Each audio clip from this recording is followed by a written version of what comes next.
নমস্কার সকলকে, hello everyone, নমস্তে সभी को, good evening to all of you.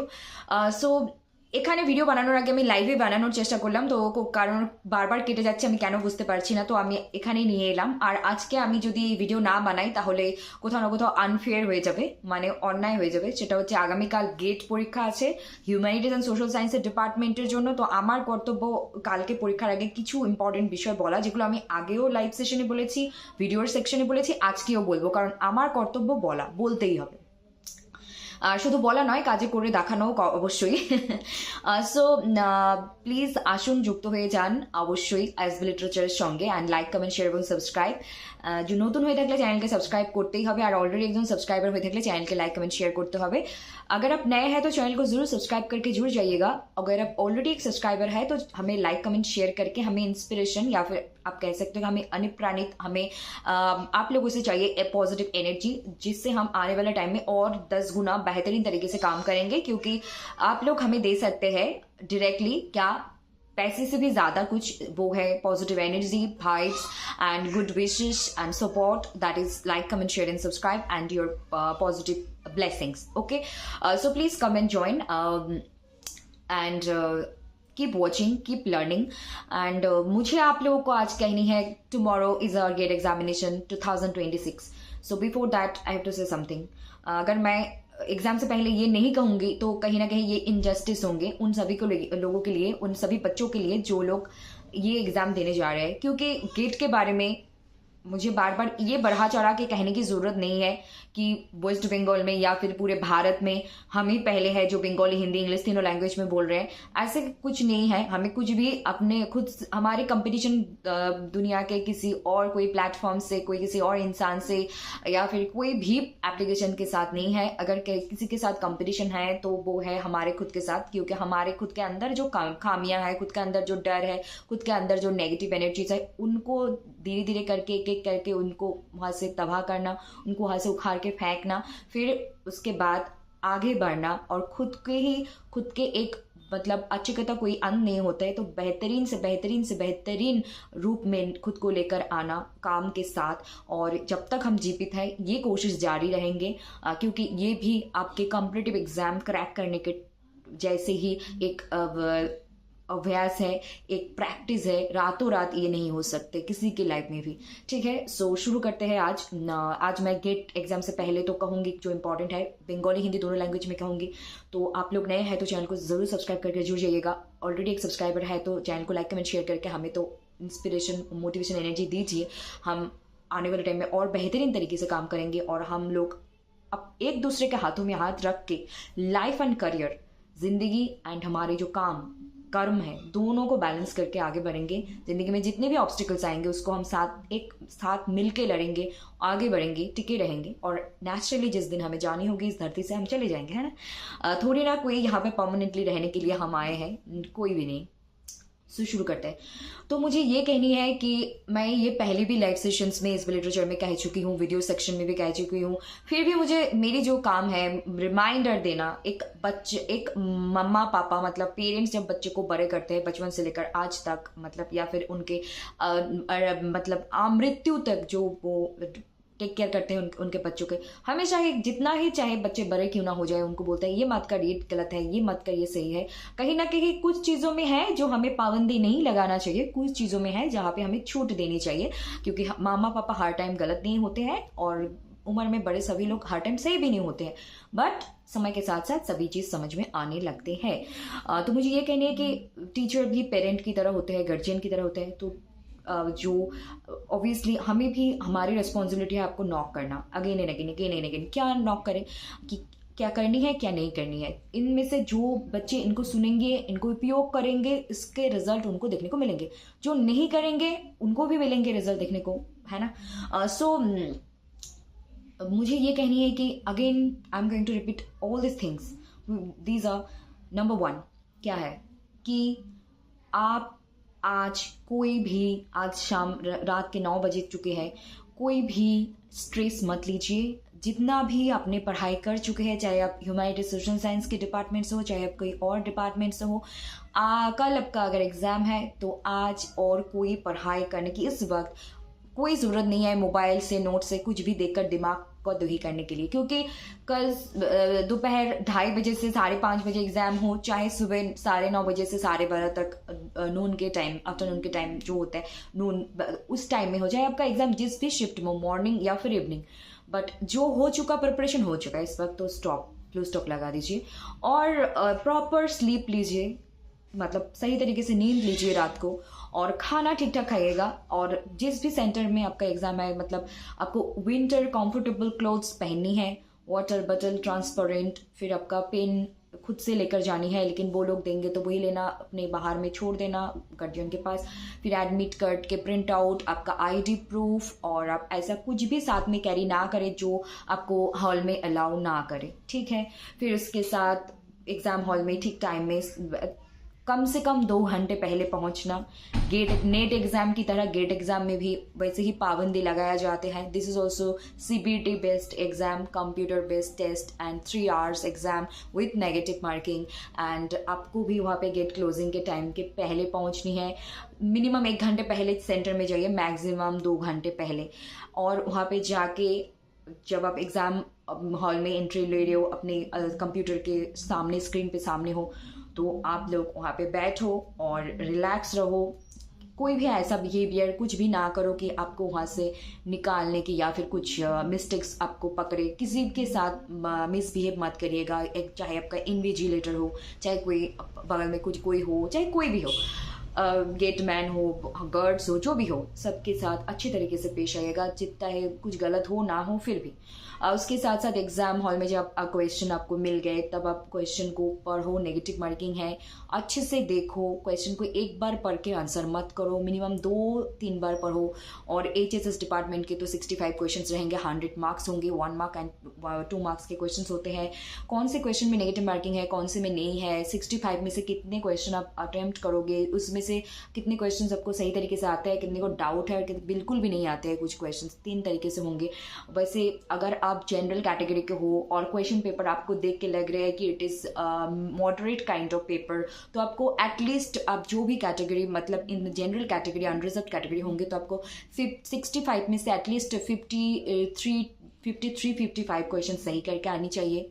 Moderate है। अगर डिफ़िकल्ट है तो तब आप और 2-4 क्वेश्चंस कम करके मतलब क्लिक करके आ जाइएगा। और अगर इजी है तो आप थोड़ा और 55 प्लस रिस्क ले सकते हैं कि इजी है, मुझे पता है, मैं एक्यूरेसी का साथ बोल सकती हूँ कि ये सही है, तब आप रिस्क ज़्यादा ले सकते हैं। लेकिन एग्ज़ाम देते देते हमें पता लग जाते हैं कि पेपर 1 में जो जनरल एप्टीट्यूड, फिर जो B1 सेक्शन कॉम्प्रिहेंशन, और नेक्स्ट थर्ड में जो होते हैं सब्जेक्ट के स्पेसिफिक क्वेश्चंस, आप सारे जब 3 घंटे में आप आगे पीछे करके देख रहे हो, चेक कर रहे हो, कुछ सवाल सॉल्व कर रहे हो, एक आइडिया लग जाते हैं। उस 3 घंटे में, पहले के आधे घंटे 1 घंटे में एक मिनिमम आइडिया लग जाते हैं कि क्वेश्चन पेपर 1 घंटे में तो लग ही जाते हैं, पता चल ही जाता है इज इट मॉडरेट और डिफ़िकल्ट और इजी, इस तरीके से। और अपने कैटेगरी के ऊपर भी फोकस कीजिएगा।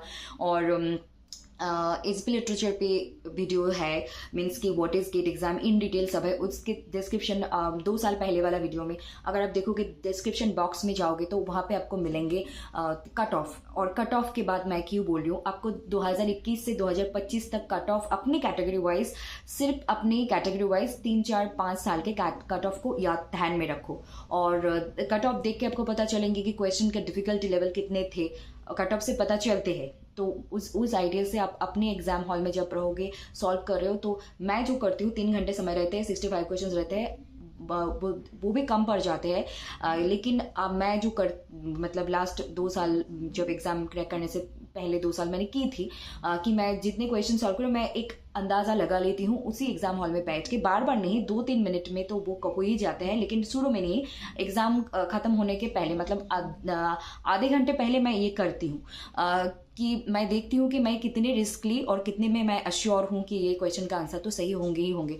उसके बाद फिर मैं क्या करती हूँ, उसके बाद मैं देखती हूँ कि अगर मैंने इतने सही किया, अगर इन सारे क्वेश्चन में प्रोबेबिलिटी है कि ये गलत हो सकते हैं, नेगेटिव मार्किंग है, 1 मार्क की या फिर 2 मार्क की, 0.33 कट जाएंगे या फिर 0.66, तो फिर मैं वो देख के मैं उसके बेसिस पर क्या करती हूँ, उसके बेसिस पर मैं रिस्क मतलब कितने क्वेश्चंस के रिस्क लूँगी या नहीं लूँगी उसमें मैं डिसाइड कर लेती हूँ और उस तरीके से करके मैं आती हूँ। और हालांकि ऐसे ही होता है, जिस बार आपका एग्जाम क्रैक होंगे, maximum cases and most of the cases में ये होता है, जिस बार कोई भी कॉम्पिटेटिव एग्जाम का आपका एग्जाम क्रैक होंगे उस बार आप एग्जाम देख आकर कुछ आपका दिमाग मतलब ब्लैंक हो जाएंगे, शून्य हो जाएंगे और आप बोलेंगे क्या था और क्या मैंने करके आए।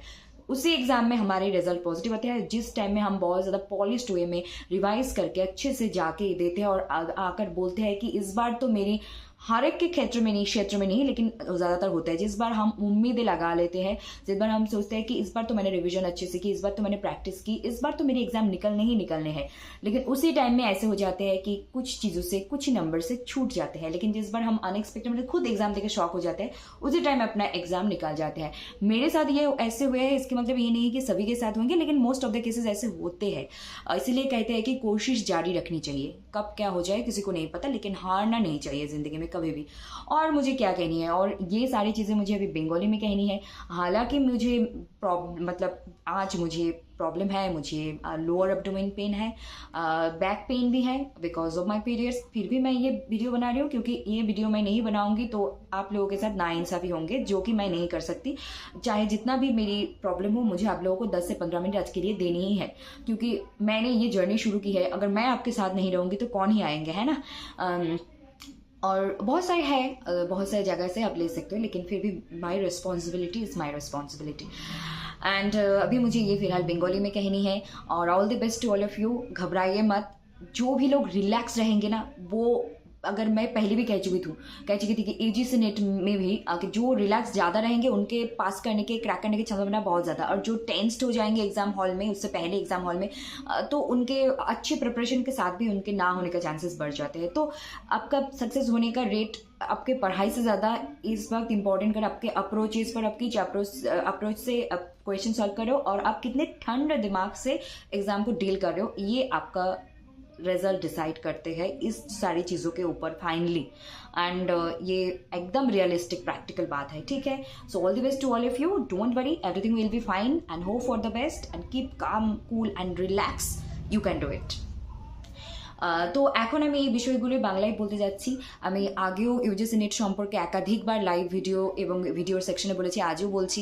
আমার কর্তব্য, এটা আমাকে বলতে হবে। আগামীকাল HSS department humanities and social সায়েন্সের গেট এক্সামিনেশন আছে, বিকেলের শিফটে এক্সাম আছে কাদের, আমাদের ইংলিশের এবং আরও 6টা economics, philosophy, linguistics, sociology, psychology তাদের পরীক্ষা আছে। তো আমি বলবো এটাই, যে ডিপার্টমেন্টেরই পরীক্ষা হোক না কেন, যে বিষয়েরই পরীক্ষা হোক না কেন, আমাদেরকে কিছু জিনিস মাথায় রাখতে হবে। এই মুহূর্ত থেকে আগে যা হয়ে গেছে, রিল্যাক্স, আর পড়ার দরকার নেই, যা হবার হয়ে গেছে। আগামীকাল সময় মতো মানে পরীক্ষা হলে গেট বন্ধ হওয়ার 2 ঘন্টা বা 1 ঘন্টা আগে মিনিমাম পৌঁছতে হবে। তারপর আমাদের জলের বোতল, আইডেন্টি কার্ড, অ্যাডমিট কার্ড, তারপর শীততাপ নিয়ন্ত্রিত পোশাক এগুলো নিয়ে যেতে হবে, কলম নিয়ে যেতে হবে, ভিতরে নিয়ে যদি প্রবেশ করতে দেয় দিলেও, না দিলে ওনারাই দিয়ে দেবেন।